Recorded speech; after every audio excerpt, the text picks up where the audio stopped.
विश्वाधारं गगनसदृशं मेघवर्णं शुभांगं लक्ष्मीकान्तं कमलनयनं योगिविद्यानगम्यं वन्दे विष्णुं भवभयहरं सर्वलोकैकनाथम्।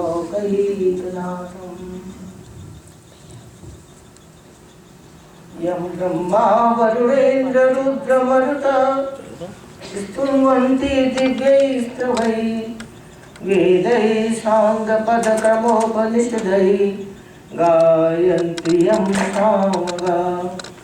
ध्यानावस्थितगद्गदेन मनसा पश्यन्ति यं योगिनो यस्यान्तं न विदुः सुरासुरगणाः।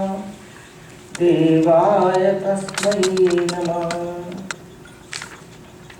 कृष्णाय वासुदेवाय हरये परमात्मने प्रणतक्लेशनाशाय गोविन्दाय नमो नमः।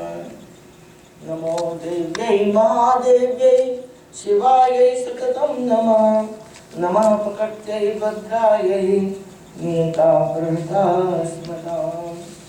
हे रामा पुरुषोत्तमा नरहरे नारायण केशवा गोविन्दा गरुडध्वजा गुरुनिधे दामोदरा माधवा। हे कृष्णा कमलापते सीतापते श्रीपते यदुपते वैकुंठाधिपते चराचरपते लक्ष्मीपते पाहि माम्। कृष्णाय वासुदेवाय हरये परमात्मने प्रणतक्लेशनाशाय गोविन्दाय नमो नमः। अखण्डमण्डलाकारं व्याप्तं येन चराचरं तत्पदं दर्शितं येन तस्मै श्री गुरवे नमः।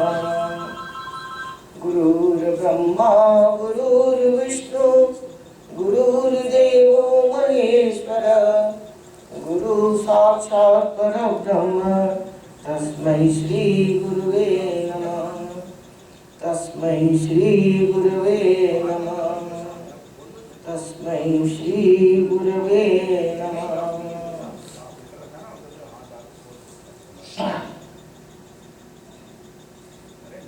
आप सब बहनों को मेरा बहुत प्रेम भरा, बहुत श्रद्धा भरा, बहुत आत्मीय नमस्कार।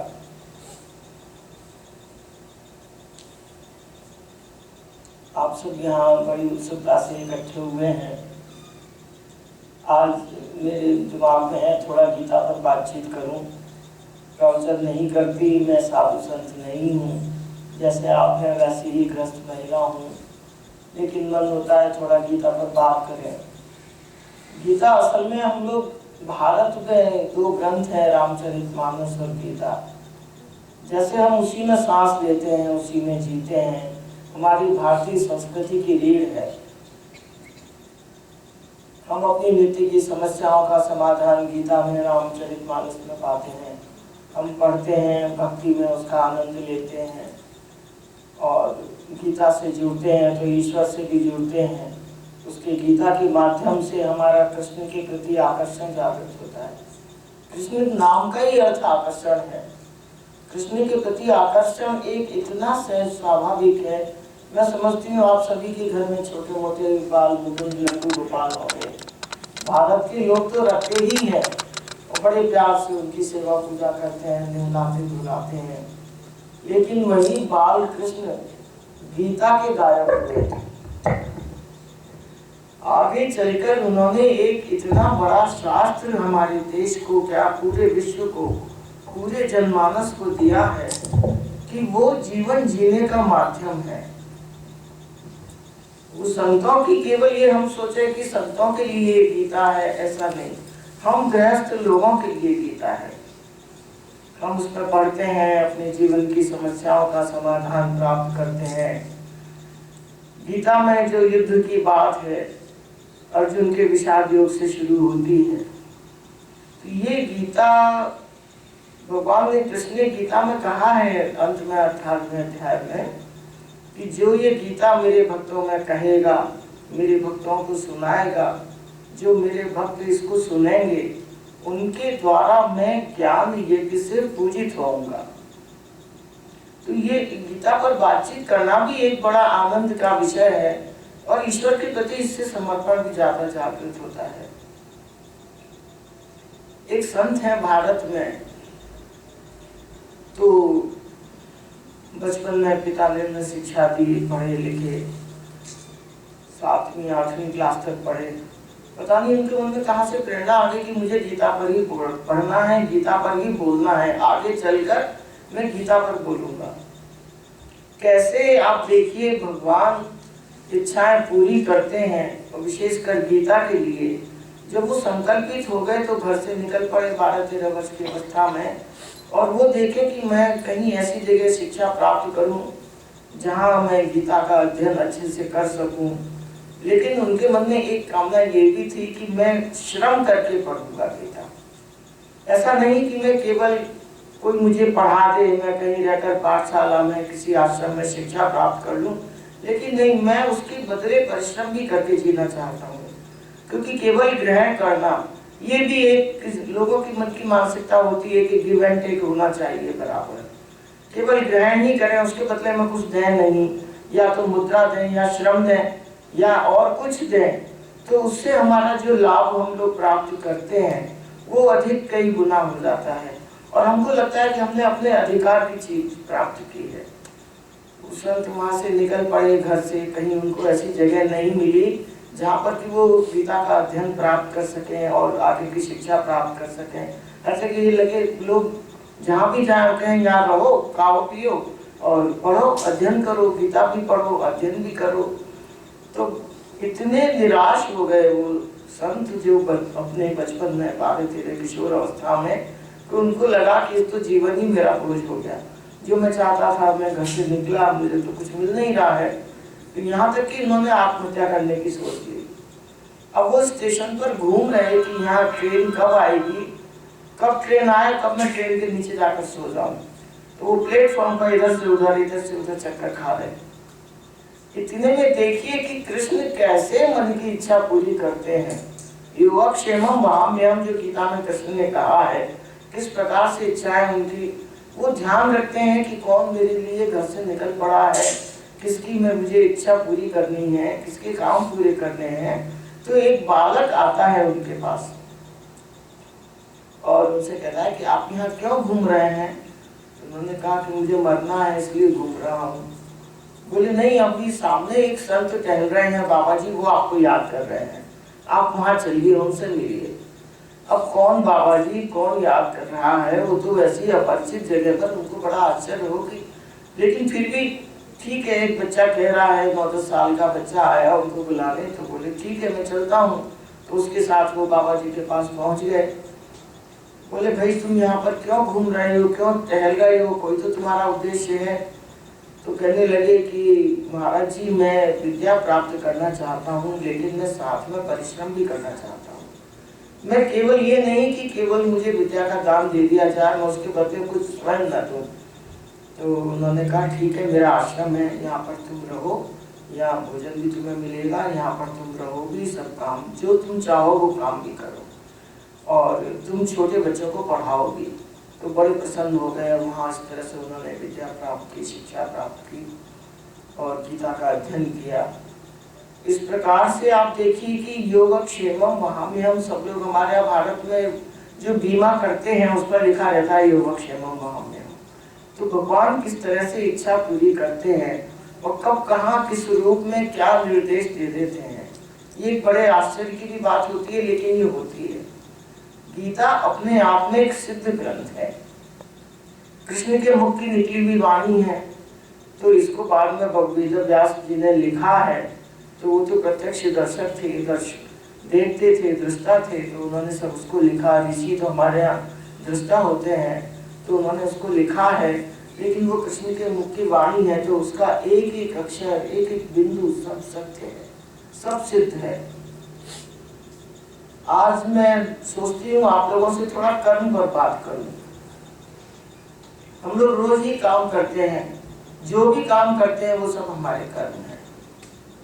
खाते हैं, पीते हैं, सोते हैं, उठते हैं, बैठते हैं, विचार करते हैं, भोजन बनाते हैं, कहीं कुछ दान करते हैं, कहीं किसी के प्रति हम श्रम दान करते हैं, किसी को पढ़ा देते हैं। यहाँ तक कि ईश्वर के प्रति भी हम लोग, जब हम कुछ श्लोक गाते हैं, हम कोई पूजा करते हैं, सभी कर्म हैं। बिना कर्म किए हम एक पल भी नहीं रहते। यहाँ तक कि भगवान भी जब मनुष्य रूप में अवतीर्ण हुए हैं कृष्ण, तो वो भी कर्म करते हैं। वो कहते हैं कि मैं यहाँ पर आया हूँ तो कर्म तो हर किसी के लिए आवश्यक है, मुझे कर्म फल की कोई स्पृहा नहीं है, लेकिन मैं कर्म करता हूँ। अर्जुन से कहते हैं तू भी कर्म कर, लेकिन एक बात का ध्यान रख, तू जो कर्म करता है वो मुझे दान कर दे। यत् करोसि यत् अस्नासि यत् जीवोसि ददासि यत्। तू जो कुछ करता है, जो कुछ भोजन करता है, यत् करोसि यत् अस्नासि यत् जीवोसि, जो पूजा करता है और जो दान करता है, यत् ददासि यत्। तो कहते हैं यत् तपस्यसि कौन्तेय तत् कुरुष्व मदर्पणम्। हे कौन्तेय, हे अर्जुन, तू जो कुछ भी जैसा भी कर्म करता है वो सब मुझे अर्पित कर दे। तो ये कर्म अर्पित करने का मतलब क्या, भगवान क्यों कहते हैं ऐसा? कर्म भगवान को कर्म तो कर्म कर रहे हैं, शरीर से कर रहे हैं, मन से कर रहे हैं, वचन से कर रहे हैं, हर तरह से जो हम कर्म कर रहे हैं उन कर्मों के प्रति हमारा एक आसक्ति होती है, हमारा अनुराग होता है, हम संकल्पित होते हैं कि हमें ये कर्म करना है। लेकिन वो कर्म जब हम कृष्ण के प्रति समर्पित कर देते हैं तो वही कर्म हमारा योग बन जाता है।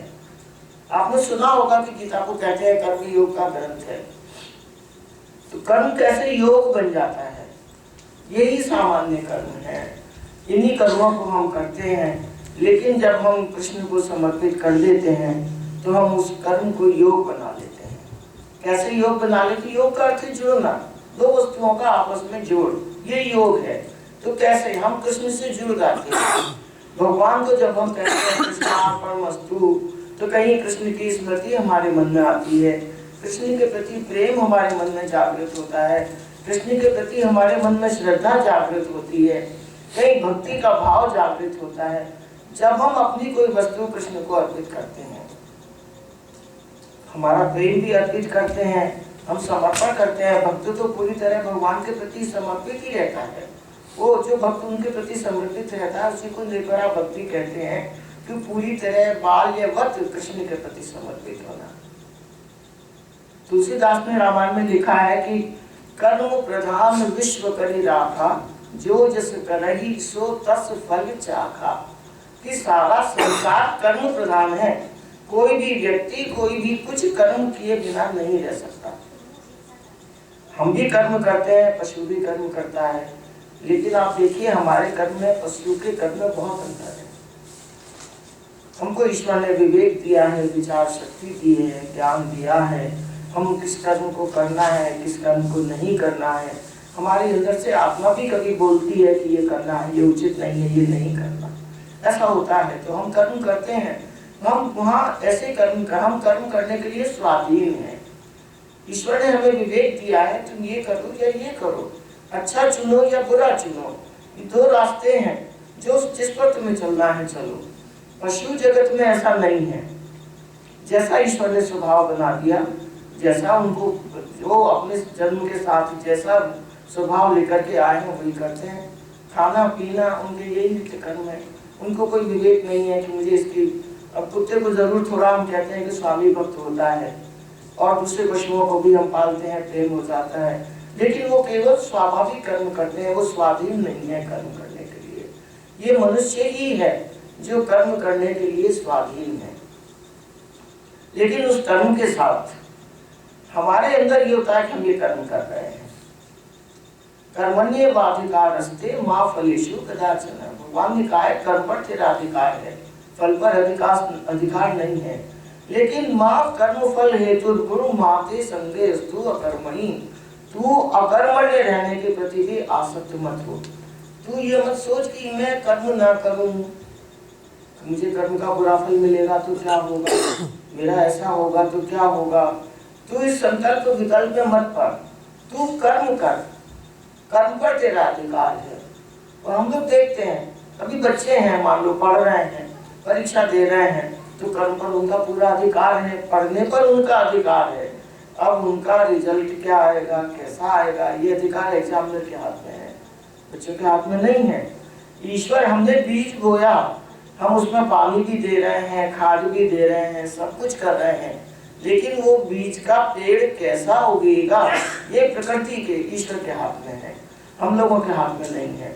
तो ईश्वर ने ये जितने भी फल हैं, हम जो भी कर्म करते हैं उसका फल हमारे हाथ में नहीं है। लेकिन उसकी एक बात और भी विशेषता है कि जब हम कर्म को अपने हाथ में नहीं रखते तो हमारे संकल्प विकल्प की मानसिकता चली जाती है। ये आप देखिए व्यावहारिक बात है कि जब हम पता नहीं, अगर हम पढ़ रहे हैं हमें परीक्षा में, तो हम पता नहीं कैसे पास होंगे, कैसा रिजल्ट आएगा, हमारी रैंक कौन सी आएगी, क्या होगा, ये सब संकल्प विकल्प ठीक है, ईश्वर जाने। हमारा काम है पढ़ना, तैयारी करना। हम भोजन बना रहे हैं, अच्छे से अच्छा बना रहे हैं, फिर भी कभी उसमें कोई कमी रह गई, कभी बहुत अच्छा भी बन गया, तो ये ईश्वर के हाथ में है। हम तो पूरे दिल से बता रहे हैं, तो कर्म पूरी आस्था से करें, पूरी कुशलता से करें। योगः कर्मसु कौशलम, तो भगवान ने कहा जब कर्म को योग बना लेते हैं तो वो कर्म में कुशलता आ जाती है। या ये कह सकते हैं कि जो कर्म की कुशलता है वही योग है। कुशलता का मतलब क्या है, ऐसा नहीं कि हम बहुत क्लेवरली, बहुत चतुरता से, बहुत प्रवीणता से कर्म कर रहे हैं। कर्म की कुशलता ये है कि हम कर्म को ईश्वर के प्रति समर्पित करते हैं। हम कर्म के प्रति एक और, इसमें हमारे पिता ने हमको बड़ा अच्छा ये व्यवस्था दी है कि कर्म को योग बनाने के लिए हम कर्ता भाव का त्याग कर दें। कर्म तो हम कर रहे हैं, लेकिन हम ये सोचें कि ये ईश्वर के द्वारा कर्म किया जा रहा है, मैं इसका कर्ता नहीं हूँ। अभी जैसे आपने कहा, अभी पुस्तकें लिखी हैं, मैंने लिखी हैं, जो भी है, तो मैं कह रही हूँ मैंने लिखी है, लेकिन वास्तव में वो मैं नहीं हूँ, मैं उसकी लेखक नहीं हूँ। ईश्वर स्वयं वही जो निर्देश देता है, वो जो कहता है वो मैं लिख लेती हूँ। मैं तो यंत्र मात्र हूँ। मनुष्य अपने को यंत्र मात्र मान करके अगर कर्म करता है तो उस कर्म में उसके कुशलता आती है, वो कर्म योग बन जाता है। कर्म को, और फिर कर्म में कुशलता कैसे आए, या तो हम कर्ता भाव का त्याग कर दें। भोजन बना रहे हैं, लेकिन हम सोचे कि ईश्वर के लिए बना रहे हैं। किसके लिए बना रहे हैं, भगवान के लिए बना रहे हैं। हम अध्ययन कर रहे हैं, अध्ययन से कहीं हम सोचें कि इससे ईश्वर के प्रति हमारा प्रेम बढ़ेगा, हमको जो ज्ञान प्राप्ति होगी वो कहीं ईश्वर की ओर ले जाएगी। हम जो भी कर्म कर रहे हैं उसमें अगर हमारे मन से कर्ता भाव चला जाता है तो वो अपने आप ही एक अहंकार से हम निवृत्त हो जाते हैं। हमारे मन से वो अहंकार छूट जाता है कि हमने क्या किया, हमने तो किया ही नहीं। निर्ममो निरहंकार सा शांति मधि गच्छति। जो निर्मम होता है, निर्मम से मतलब दयाहीन नहीं, जिसके अंदर आसक्ति नहीं है, ममता नहीं है कि मैंने किया, ये अहंकार नहीं है, तो उसको तुरंत शांति प्राप्त होती है। शांति प्राप्त होती है तो आनंद प्राप्त होता है, ईश्वर की निकटता प्राप्त होती है, ईश्वर से हमारा प्रेम संबंध बढ़ता है। तो ये जो हमारा निर्मम है, निर्मम होना है, अनासक्त होना है, किसी भी कर्म के प्रति अनासक्त भाव से कर्म करना है, तो वो हमें ईश्वर की ओर ले जाता है। हम गृहस्थ लोग, हम लोग उठ करके रोज सुबह एक बार ईश्वर को प्रणाम भी करते हैं। सभी की आदत होती है कि 2 मिनट तो हाथ जोड़ते ही हैं, कोई पूजा करता है, कोई ठाकुर को नहलाता है, कोई कुछ करता है, वो कर्म है। लेकिन वो हम यंत्रवत ऐसा ईश्वर के प्रति अगर कर रहे हैं तो हम प्रेम भाव से करें, आस्था से करें और ईश्वर से करें, तेरी ही पूजा है तू ही जाने। हम ये नहीं कहें कि जैसे हम लोग कहें कि भगवान तेरी पूजा कर रहा हूँ तो इसके बदले में तू मेरा ये काम कर। तो वो जो हमारा भाव है ईश्वर को समर्पित हो गया, उससे हमारे मन में ईश्वर के प्रति जो प्रेम जागृत होगा, हमारे कर्ता बनने का भाव जो विसर्जित हो जाएगा, उससे हमको ये लाभ होगा कि हम कहीं न कहीं अपने मन की दुविधाओं का त्याग हो जाता है। भगवान तो यहाँ तक कहते हैं गीता में कि जब कर्म करना है तो कर्म के फल का भी त्याग कर दे। तू कामना ही मत कर, बिल्कुल निष्काम कर्म कर। कर्म के फल का त्याग करने से तुझे तुरंत शांति प्राप्त होगी। कर्म के फल का हम तो त्याग कैसे त्याग करेंगे? केवल सब भावनाओं का खेल है। देखिए, हम कर रहे हैं, कर्म कर रहे हैं, लेकिन हमारी उसके पीछे कैसी मनोवृत्तियां हैं, कैसी भावनाएं हैं, ये बड़े महत्व की चीज होती है। कि ईश्वर के प्रति प्रेम है तो हमने प्रेम में कोई विशेष भगवान को दे नहीं दिया, भगवान से कुछ ले भी नहीं लिया उस समय, लेकिन जो देना लेना है वो नहीं, लेकिन हमारे मन की जो भावनाएं हैं उसमें कहीं प्रेम जागृत हुआ, आकर्षण जागृत हुआ, ईश्वर के प्रति मन में कुछ ऐसी भावना पैदा हुई कि ईश्वर से अपने आप को जुड़ा समझने लगे। ऐसा लगता है वो मेरे साथ है, हर समय कहीं मेरे साथ चल रहा है। मैं जो बोल रही हूँ मैं नहीं बोल रही, मानो वही बोल रहा है कि मेरा ये कर्म नहीं है, जो तेरी इच्छा है वो तू बोल रहा है, आप लोग सुन रहे हैं, मानो वही सुन रहा है। ये सुनने का कर्म तो आपके द्वारा संपादित हो रहा है, लेकिन वो ऐसा लगता है कि जब अपन ये सोच लें कि अरे नहीं, वही बोल रहा है, वही सुन रहा है, वही करता है, वही भोगता है, वही वक्ता है, वही श्रोता है, तो इन सब बातों से हमारे मन में एक अहम भाव का विसर्जन होता जाता है। हम सब अपनी बात में कर्म करते हैं, कर्म के लिए जब हमारे कर्मों में एक शुद्धि भी आती है। अभी जैसे कि कुछ कर्म मान लो हम लोगों ने किया, गलत किसी ने हमारे प्रति कर दिया, हमारी किसी से शत्रुता हो गई, किसी ने शत्रु का भाव जागृत करके काम किया, तो हमारे मन में ये आता है बार बार, अरे उसने अच्छा नहीं किया, हमारे साथ बड़ा बुरा किया। उस समय अगर हम उसके इन बातों को त्याग करते हैं, सब ईश्वर अर्पण कर दें, कृष्णार्पण, तो मन में तुरंत एक शांति का भाव आता है, क्षमा का भाव आता है, और हम कहीं ऐसा लगता है कि नीचे से ऊंचे उठ गए। ये क्षमा का भाव, ये जो त्याग देने का भाव है, इससे बड़ी शांति आती है। गीता हम लोगों को तरह तरह के यही रास्ते दिखाती है कि हम अपने जीवन के स्तर को कैसे प्रेममय बनाएं। जी तो सभी लोग रहे हैं, हम भी जी रहे हैं, सभी जीते हैं, लेकिन जीने का फर्क यही है कि कैसे हमने अपना जीवन जिया, कैसे अपने जीवन को आनंद बना लिया, कैसे जीवन को हमने शांति में बना लिया, कैसे अपने जीवन को प्रेम में बना लिया, कि हमारे मन में किसी प्रकार की दुविधाएं नहीं, संकल्प विकल्प नहीं, कहीं अशांति नहीं। बहुत से लोगों के जीवन में बड़ी अशांति होती है, सोचते हैं अरे इसने ऐसा किया, मैं भी उसके साथ में बराबर ऐसा ही करूँगा, तब उसको पता लगेगी कि कैसा किसके साथ करना क्या होता है। आज उसने मेरे साथ ऐसा शत्रुता किया, मेरे साथ मुझे ऐसा धोखा दिया, लेकिन जब हम ये सोचेंगे कि अच्छा मैं भी उसके साथ ऐसा ही करूँगा, तो वो हमारे ही मन को पहले अशांत बनाता है। दूसरे का तो प्रभाव बाद में पड़ेगा जब हम क्रिया रूप में परिणत करेंगे, लेकिन वो अशांति पहले हमारे ही अंदर आ गई। हमने ही अपने आप को अपने से शत्रुता बना दी, अपने विचारों से, अपने कर्म से, अपने भावों से हम स्वयं ही अपने शत्रु हो गए।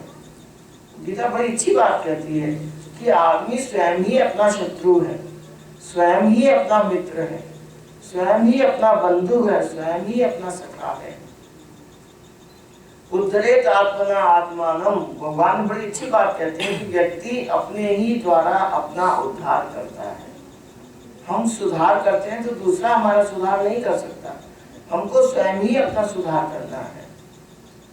उद्धरेत आत्मना आत्मानम न आत्मानम अवसादयेत, आत्मा को किसी प्रकार का दुख न दे, स्वयं अपने द्वारा अपना भला करे, अपना उद्धार करे, और किसी प्रकार आत्मा को दुख न दे।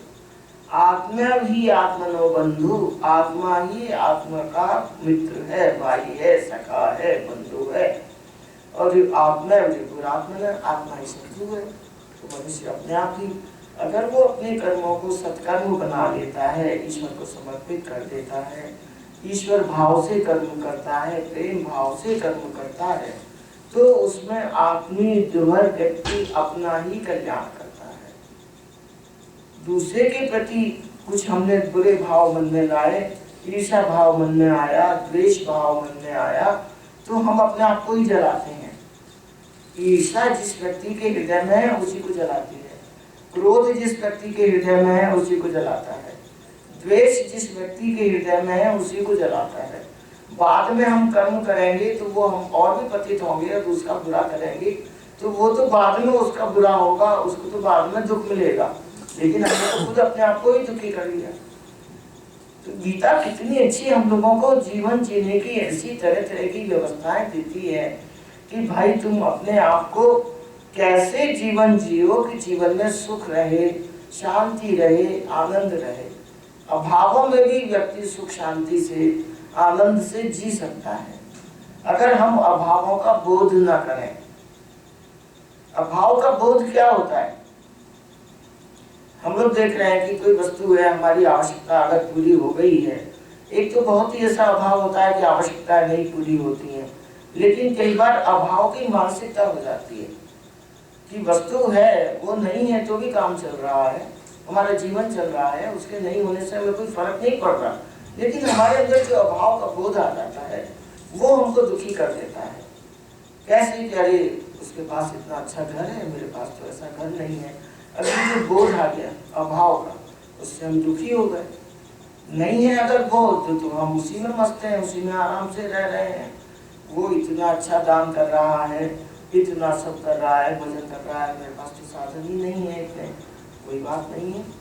तू प्रेम से कर, भावनाओं का ही दान कर, सबके प्रति कल्याण की भावना रखो मन में, सबके प्रति प्रेम भाव का भाव रखो मन में, तो वो भी हमारा दान है, वो भी हमारा ईश्वर के प्रति एक सत्कर्म, सच्चा ऐसा कर्तव्य है कि सत्कार्य में उसके वहां लिखा जाता है ईश्वर के यहाँ। अगर हमने किसी की कल्याण कामना की है तो वो भी हमारा एक कर्म है कि हमने अच्छे किसी के भले के लिए कामना की और वो ईश्वर के यहाँ अस्तित्व में जाकर के हमारा एक सत्कर्म लिखा जाता है।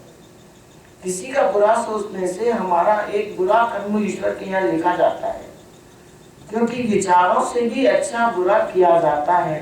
विचार भी प्रभाव डालते हैं, जैसे प्रार्थना से प्रभाव होता है।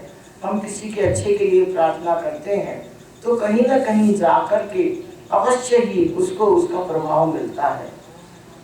मोहम्मदन में मुसलमानों में देखा है, एक सम्मिलित लोग बैठ करके दुआ करते हैं।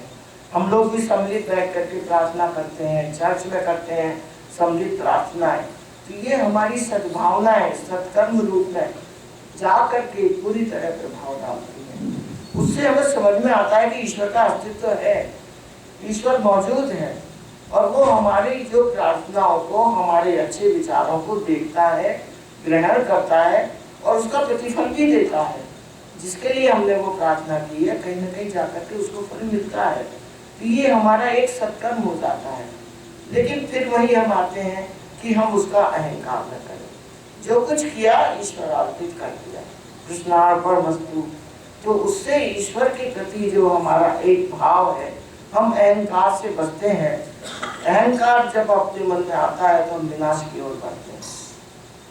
कोई हमने दान किया, किसी का भला कर दिया, किसी के प्रति कोई अच्छा काम कर दिया, किसी आवश्यकता वाले को हमने कोई मदद कर दी, तो अगर हम उसको अहंकार करें कि आज हमने ऐसा काम किया, उसको कृष्णार्पणमस्तु कर दें, तो उससे हमारे मन में अहंकार नहीं आएगा। बिना ईश्वर को समर्पित किए सत्कर्म कहीं भी प्रतिफलित नहीं होते। हरि समर्पे बिनु सत्कर्मा, ईश्वर को समर्पित किए बिना कोई सत्कर्म सफल नहीं होता। ये एक सिद्धांत है ईश्वर की तरफ और गीता हमें ये व्यवस्था देती है।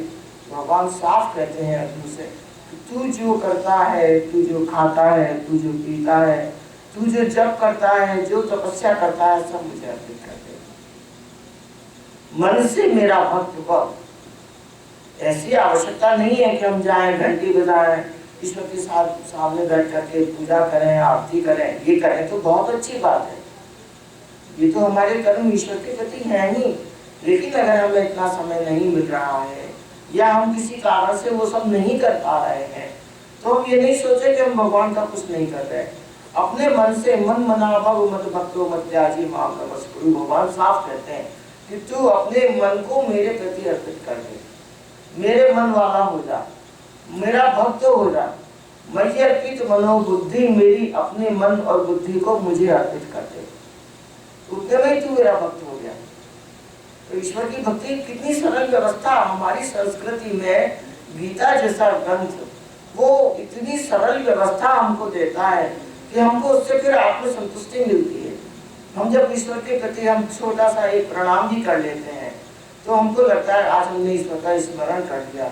वो हमारा स्मरण मात्र हमको ईश्वर से जोड़ता है, ईश्वर के प्रति समर्पण भाव जागृत करता है, और कहीं न कहीं ईश्वर की तरफ से ही कि जैसे एक ही सिद्धांत है, हम नीचे उठे तो वो ऊपर से उतरती है कृपा, तो वो इस तरह से हम उससे जुड़ते हैं और ईश्वर के यहाँ वो हमारी लिखित हो जाती है, दर्ज हो जाती है कि उसने मुझे प्रणाम किया।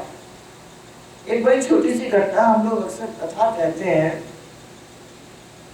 पूजा वगैरह करते हैं तो गणेश जी की एक हम कथा कहते हैं छोटी सी, कि एक छोटा सा बालक थोड़ा सा दूध थोड़ा सा चावल लेके घूम रहा, कोई खीर बना दो, कोई खीर बना दो।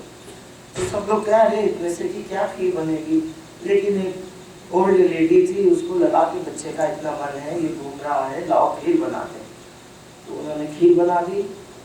तो लेकिन वो ईश्वर की कृपा, वो तो गणेश थे, बालक रूप में भगवान गणेश स्वयं थे, वो देख रहे थे कौन मेरा काम कर देगा कौन नहीं करेगा। तो कोई तैयार नहीं हुआ, तो एक बूढ़ी माई बेचारी तैयार हो गई, उन्होंने उसको भगोना भर के खीर बनाई, तो वो खीर से भगोना भर गया उसका। अब ये गणेश की कृपा थी। आप देखिए कि वो एक बच्चे को बहलाने के कर्म के लिए वो तैयार हो गई, लेकिन वो पूरा भगोना खीर से भर गया, खीर तैयार हो गई। अब वो बूढ़ी माई सोचे कि वो बालक ने खीर बनाने के लिए कहा था, अभी तक नहीं आया, अब उसको मैं खीर कैसे खिलाऊं, क्या करूं। तो इंतजार करती रही, बच्चा आएगा, गणेश उसका विनायक नाम उसका विनायक आएगा तो गणेश खीर खाएगा। तो इतने में उसकी जो बेटे की बहू है उसका मन चल गया, कितनी बढ़िया खीर बनी है, गरीब घर, ज्यादा खाने पीने को नहीं मिलता और आज घर में खीर की खुशबू दौड़ रही है। तो बहू का बहुत मन चल गया कि आज मैं तो थोड़ी सी खीर खा लूं। तो उसने खीर ठंडी की और बोली जय गणेश जी महाराज, भोग लगाओ, और खीर खा ली। अब उसने खीर खा ली, थोड़ी देर में वो आए गणेश, बोले क्यों माई खीर बना ली, बोले हाँ आजा तू भोग लगा, मैं लाती हूँ तेरे लिए परोस करके, तू खीर खा। तो वो बोले नहीं मैंने तो खीर खा ली। अब वो बालक गणेश बोलते हैं कि मैंने तो खीर खा ली। कैसे खा ली? बुढ़िया माई बोली मैंने तो खिलाई नहीं। बोले नहीं तेरी बहू ने भोग लगाया, मैंने तभी खीर खा ली। तो भगवान भावनाओं का ग्रहण करते हैं। हम हमारे अंदर जो भावनाएं होती हैं हम भगवान को अर्पित करके भोजन करते हैं, तो वो भगवान उसको ग्रहण भी करते हैं। ये केवल एक फॉर्मेलिटी नहीं है कि हमने दिखाया, लोग भगवान भोग लगाओ, घंटी बजा दी, एक दीपक दिखा दिया, तो ये फॉर्मेलिटी नहीं है। केवल भगवान भावनाओं को ग्रहण करते हैं। हमने जब मन से कहा भगवान लोग भोग लगाओ तो उन्होंने ग्रहण किया। गणेश जी महाराज ने कहा बुढ़िया माई वो तेरी बहू ने खीर खिला दी मेरे को, मेरा तो पेट भर गया। तो ऐसे हम अगर भावनाओं से जुड़े भगवान से, कर्म वही करेंगे, वही रात दिन का सोना उठना बैठना, अपने बिजनेस पर जाना, नौकरी पर जाना, घर का काम करना, सब करना वही कर्म है। लेकिन उन कर्मों को कैसे हम ईश्वर के प्रति समर्पित करें, कैसे ईश्वर से जोड़ दें, बस उतनी सी बात है। भावनाओं का ही सारा लेना देना है, विचारों का ही लेना देना है। भाव शुद्ध है तो सब कुछ शुद्ध है।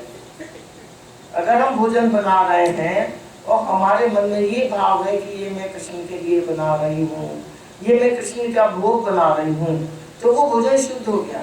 वही भोजन है, वही मसाले हैं, वही सब्जियां हैं, वही आटा दाल चावल है, लेकिन वो शुद्ध कैसे हो गया कि मन में ये भाव आ गया कि मैंने कृष्ण के लिए बनाया। उस भाव ने उस भोजन को शुद्ध कर दिया, भोजन को भोग बना दिया ईश्वर का, और वो भगवान को हमने समर्पित किया तो वो प्रसाद हो गया। ईश्वर को समर्पित करने मात्र से ही वो भोजन प्रसाद बन गया। अब वो हमारी प्रसन्नता का कारण बन गया। प्रसाद का अर्थ प्रसन्नता। प्रसादे सब दुखानाम हानि रस्योपजायते। प्रसाद का मतलब बिल्कुल कि हमको अब भगवान का प्रसाद लेते हैं तो कितनी प्रसन्नता होती है। इतना सा भी कर लेते हैं तो हमको ऐसा लगता है कि अरे बड़ा सुंदर प्रसाद हमने ग्रहण किया। ईश्वर भगवान का प्रसाद वो हम इतने अगर मात्रा में कोई चीज ले लें, लेकिन प्रसाद का इतना सा कर हमें बड़ी प्रसन्नता देता है और हमारी आत्मा में एक विशेष तृप्ति भी होती है। आप लोगों ने अनुभव की होगी, जब प्रसाद लेते हैं तो एक विशेष तृप्ति का भी अनुभव करते हैं। तो ये केवल हमारी भावनाओं से सामान्य भोजन भगवान का भोग बना, फिर वो प्रसाद हो गया और उसने हमको प्रसन्नता दी। भावनाओं के द्वारा ही इतना ज्यादा परिवर्तन पैदा हो गया है। भावनाओं से हमने कैसे ईश्वर को प्राप्त कर लिया नहीं हो पाता, और हमने ईश्वर को कैसे प्रसन्न कर लिया।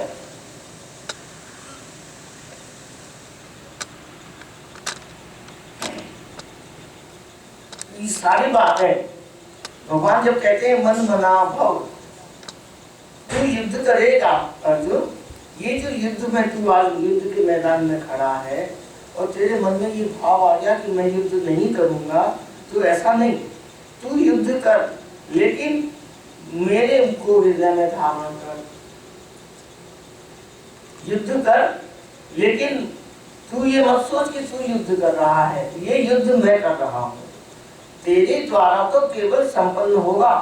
निमित्त मात्र भव संदेशाची। भगवान कहते हैं कि तू केवल निमित्त मात्र बन जा, अपने को यंत्र समझ ले, करता तू नहीं है, तेरे वश में फल भी नहीं है, तेरे वश में कुछ नहीं है, केवल अपने हाथ पैर हिलाना शस्त्र चलाना यही तेरे वश में है।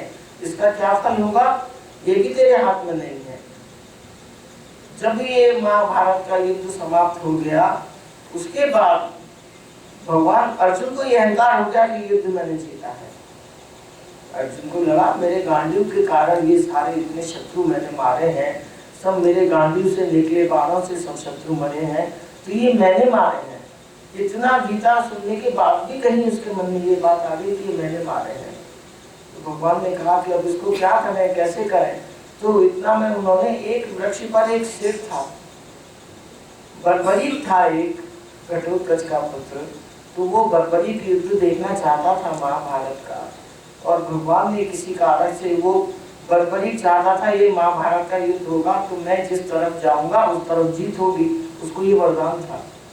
तो आया तो उसको लगा कि अरे इधर तो भगवान है और इधर बेचारे कौरव जो है उनके साथ तो कोई बड़ा नहीं है। हालांकि कौरवों के पास बहुत बड़ी सेना थी, जीत सकते थे। अगर सेना की संख्या देखी जाए तो उनके पास तो बहुत कम सेना थी। भगवान के पास 5 पांडव थे, थोड़ी बहुत सेना थी, कृष्ण थे, लेकिन उनके साथ कृष्ण थे। बर्बरीक ने सोचा कि मैं दूसरी तरफ हो जाऊंगा तो ये सेना उनकी जीत जाएगी, भगवान को क्या जीतना।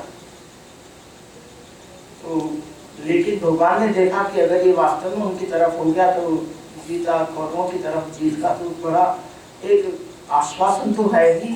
हालांकि ईश्वर को जीतना कठिन है, आसान नहीं है, फिर भी जीत का आश्वासन तो उनको मिलता है। तो भगवान ने उसी समय बर्बरीक का सिर काट लिया। बर्बरीक ने कहा अरे मैं तो महाभारत का युद्ध देखना चाहता था, आपने तो मेरा सिर ही काट लिया, अब क्या करूं। इतना उसने कहा तो बोले कोई बात नहीं है, तुझे मैं एक पेड़ पर तेरा सिर रख देता हूँ ऊंचे पेड़ पर, वहां से तो पूरा महाभारत का युद्ध देखना। तो उसने पूरा महाभारत का युद्ध देखा। तो भगवान अर्जुन को उसी के पास तो बर्बरीक से पूछा भाई तुम पूरे समय तुमने महाभारत का युद्ध देखा है, बताओ तो क्या देखा। बर्बरीक कहने लगे बोले मैंने तो केवल सुदर्शन चक्र चलते देखा है, और जितने भी यहाँ योद्धा हमारे पड़े हैं सुदर्शन चक्र ने सबका सिर काटा है। मैंने तो कोई बाढ़ देखा ही नहीं, कोई कुछ देखा नहीं युद्ध में, केवल बलि देखा। तब अर्जुन को समझ में आ गया कि अरे मैं सोच रहा था मैंने महाभारत का युद्ध लड़ा, ये युद्ध मैंने नहीं लड़ा, ये तो भगवान कृष्ण साक्षात उनके सुदर्शन चक्र ने सारा युद्ध जीता है। तो इस प्रकार से कैसे अपने कर्म को इतना जरा सा भी हम अहंकार करते हैं कि हम करता है, तो हम करता नहीं है, वास्तव में हम करता नहीं है। ईश्वर ही हमारे अंदर बैठ करके वो सब कर्म कराता है।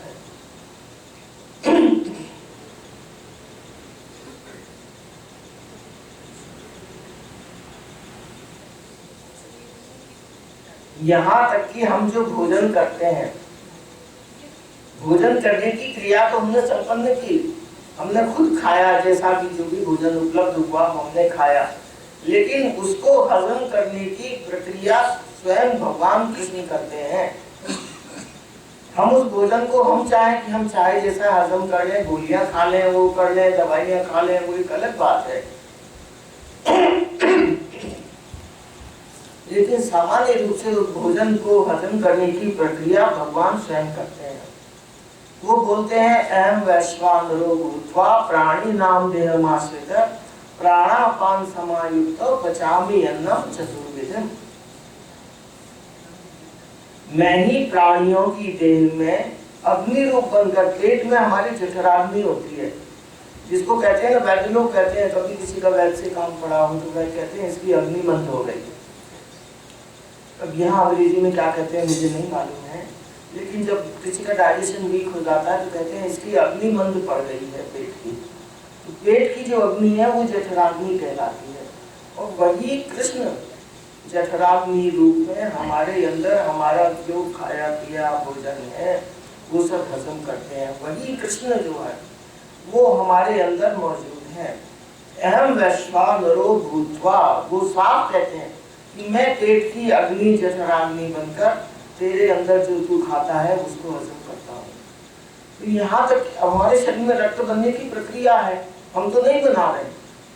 जो मांस मज्जा हड्डी जो भी कुछ बनती है वो सब कौन बना रहा है? वो प्रकृति से स्वयं ईश्वर ही सब संपन्न कर रहा है। हम ये क्रिया, हम तो ये अभिमान नहीं कर सकते कि हमने भोजन पचा लिया, हमने ऐसा कर लिया, हमने रक्त बना लिया, या हमने हमारे शरीर को वैसा बना लिया, ऐसा बना लिया। ये सारी क्रियाएं स्वयं ही ईश्वर के द्वारा बनाए इस यंत्र से संपन्न होती हैं, और ईश्वर उन क्रियाओं में मौजूद है, वो हमारी सारी क्रियाएं संपन्न करता है। इस प्रकार से हमारे अंदर तो हम कुछ भी नहीं करते। किस बात पर अभिमान करें? अभिमान करें तो किस बात पर करें, क्या करें? हमने ये कर्म किया तो बस हम निमित्त मात्र हैं, वास्तव में हैं। ये हमको जो अभिमान आ जाता है वो हमारे पतन का कारण बन जाता है। और पतन कैसे होता है?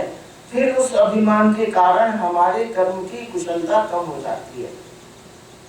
जहां हमारे मन में कोई विकृति आई, हमारे मन में अभिमान आया, तो हम कहते हैं ना कि जो अभिमान करता है वो पतित होता है। पतित का मतलब हमारे कर्म की कुशलता समाप्त हो जाती है, हमारी सामर्थ्य कम हो जाती है, क्योंकि हमारे अंदर वो कुशलता रहेगी कैसे?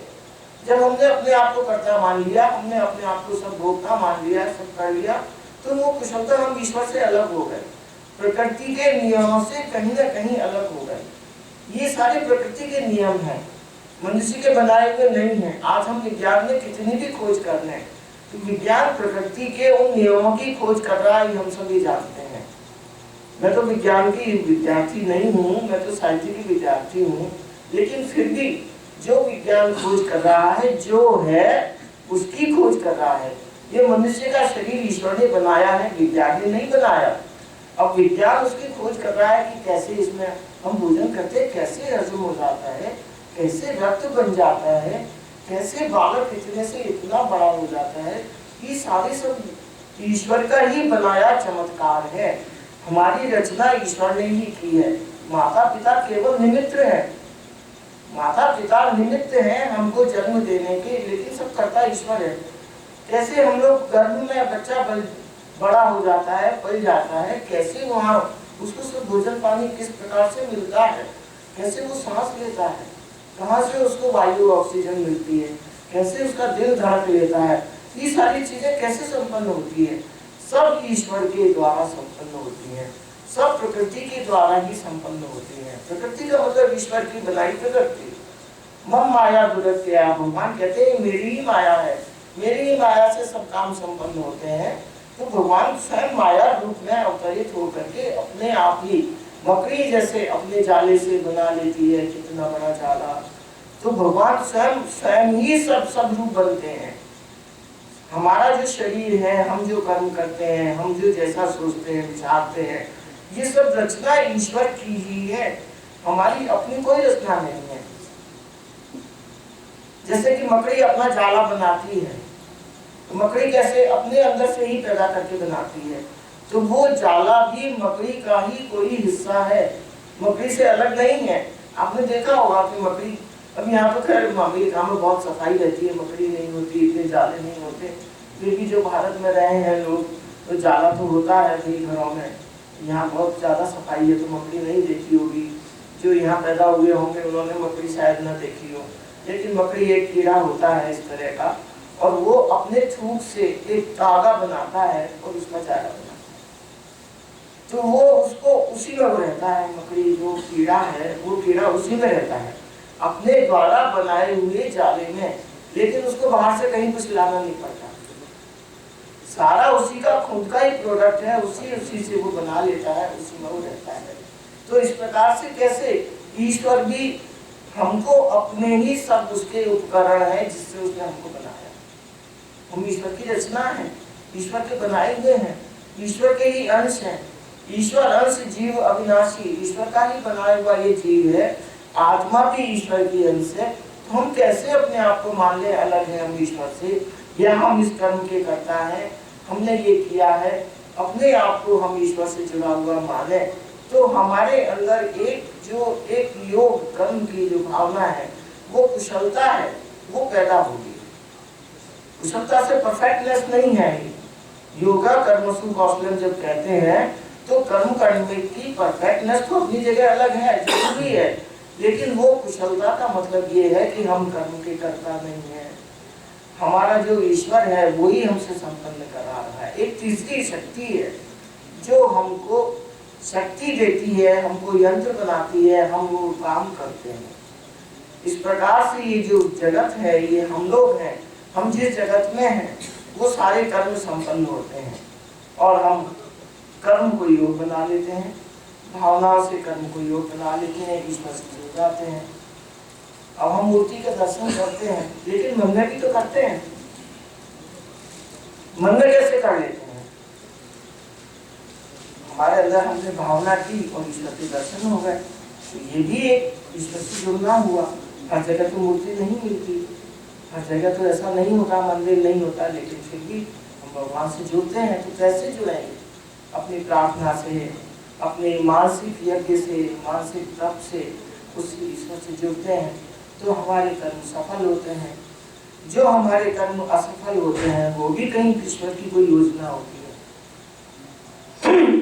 ये मुझे लगता है यहाँ यज्ञ हुआ है ना, हवन हुआ है, उसका प्रभाव है थोड़ा, तो बोलने में से जो थोड़ा सा हो रहा है मुझे बार बार, मुझे थोड़ी सी हवन की जो धुआं है ना उससे थोड़ी तकलीफ होती है, गले में खराश करती है। तो ईश्वर की जितनी भी हमारे ऊपर जो अनुकंपा है, जो कृपा है, उसने हमें मनुष्य का शरीर दिया, तो हमको मनुष्य शरीर के द्वारा अपना उद्धार करने का भी मार्ग दिया।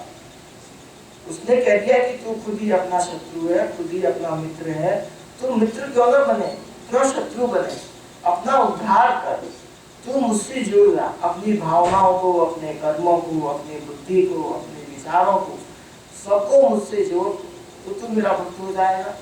मय्यर्पित मनोबुद्धि सामे भक्त सामे प्रिय।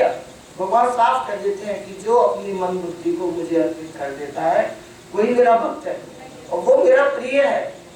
मतलब कितनी बड़ी उनकी हमको एक एश्योरेंस है कि अरे इतना हमने कर लिया, हम कैसे ईश्वर से जुड़े, कैसे ईश्वर का प्रेम हमको मिलता है, उसकी कृपा हमको मिलती है, और कितना सहज सुलभ साधन है, कोई कठिनाई नहीं। हर आदमी की तो बस में नहीं है कि जाके बन में खड़ा हो जाए, घर गृहस्थ जाके तपस्या करे, सारे दिन खड़े हो जप करे, ये सब करे, सबके बस में तो नहीं होता। लेकिन ये ईश्वर ने हमको गीता में बड़ा अच्छा साधन दिया है। तो गीता हम सब पर बड़ा प्यारा ग्रंथ है, हमारी सारी समस्याएं गीता से समाप्त हो जाती हैं। हमारे अंदर एक जो आत्म परिष्कार की भावना, कैसे हमारा अपने आप हमने सुधार कर लिया, ये हमको गीता से मिल जाता है। ईश्वर की एक बड़ी योजना थी, जैसे कि अर्जुन को उन्होंने गीता सुनाई, लेकिन इस रूप में हम सब अपने आप को अर्जुन मान लें और हम सब माने कि भगवान ने हमारे लिए ही गीता लिखी है, तो उस गीता का लाभ हमें मिलेगा। जैसे कि बछड़ा है, गाय का दूध पीता है, तो बछड़ा जो पी रहा है उसको मातृभाव से उसने दूध पिला दिया, बछड़े ने दूध पी लिया, लेकिन उसको पोषण मिलता है, सब कुछ मिलता है, तो माँ का एक स्नेह भी मिलता है, सब मिलता है। तो भगवान कृष्ण का ये मात्र स्नेह है कि हम आज इस उनके गीता रूपी दूध का पान करते हैं और उससे कितनी बातें ग्रहण करते हैं, कैसे अपने जीवन में सुधार लाते हैं, कैसे अपना उद्धार कर सकते हैं, कैसे उन्हीं संसार में, उसी दुख में, उसी सुख में संसार में रह करके कैसे अपने जीवन को हम अच्छा बना लेते हैं कि हम दुखी नहीं रहते। और मनुष्य की सबसे बड़ी कामना है कि उसको सुख मिले, उसको आनंद मिले। हर व्यक्ति की, बच्चे से लेकर बड़े तक, बूढ़े तक, कैसे उसको सुख शांति मिले। हम सब अपना काम करते हैं, लेकिन अगर कोई काम से हमको फ्रस्ट्रेशन होता है, दुखी होती, परेशानी होती है, तो हम सोचते हैं नहीं ये काम नहीं करना पड़ेगा। जो काम हमको सुख देता है हम वही काम करना चाहते हैं। तो कैसे हमको उस काम को अपना सुख में बना लें, कैसे अपनी प्रवृत्तियों का सुधार कर लें, इन सब बातों का हमें प्रमाण गीता में मिलता है। भगवान हमको गीता में ये व्यवस्था देते हैं कि उन्हीं सब कर्मों के माध्यम से हमें कोई परिवर्तन नहीं लाना, हम उन्हीं कर्मों को कैसे पूजा बना लें, कैसे ईश्वर से हम जुड़ जाएं, वही कर्म कैसे हमारे योग बन जाए, ये सारी व्यवस्था हमें गीता में मिलती है। मैं समझती हूँ इतना आप लोगों को काफी होगा, आप लोगों ने इतना प्रेम से सुना,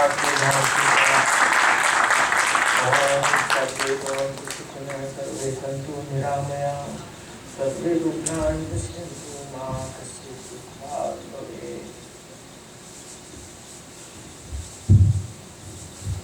जय श्री राम। बहुत बहुत धन्यवाद आपका डॉक्टर गर्ग। और मैं चाहूँगा एक बार फिर से तालियों के साथ इनका स्वागत किया जाए।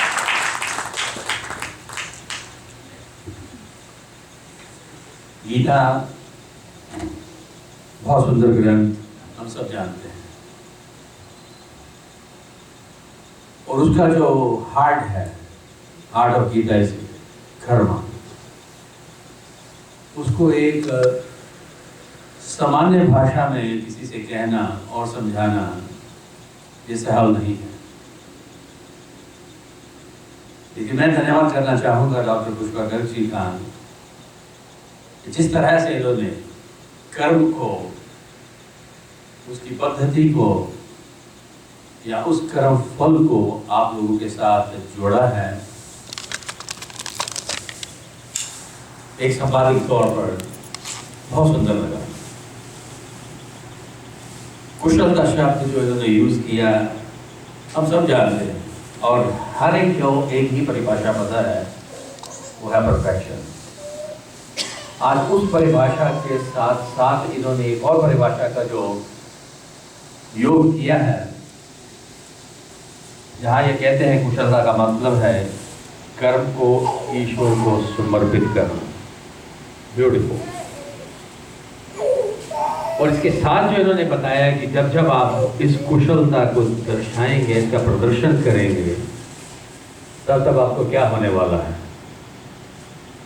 ज्यों आप कुशलता का प्रदर्शन करेंगे, त्यों त्यों आपका जो है प्रभु के साथ मिलन होता जाएगा। बहुत सुंदर बात, और यही हम चाहते हैं। और ज्यों आपका प्रभु के साथ मिलन होता जाता है, त्यों आपके जीवन का जो है आनंद बढ़ता जाता है। The sense of bliss what we have. कर्ता भाव का त्याग इन्होंने मेंशन किया, बहुत सुंदर बात है ये। लेकिन कर्ता भाव का जो इफेक्ट इन्होंने बताया है वो याद करने की चीज़ है। ज्यों आप में कर्ता भाव बढ़ता जाएगा, त्यों आपका अहम कम होता जाएगा। तो ये बहुत बड़ी अवस्था की प्राप्ति करने जैसी बात है। हम लोग एक छोटा सा भी काम करते हैं एंड दिन भर पूरे जग में पीटते हैं, I did this, I did this, I did this. In future, मेरा ख्याल है आज अगर हम ये एक सूत्र अपने साथ ले जाएं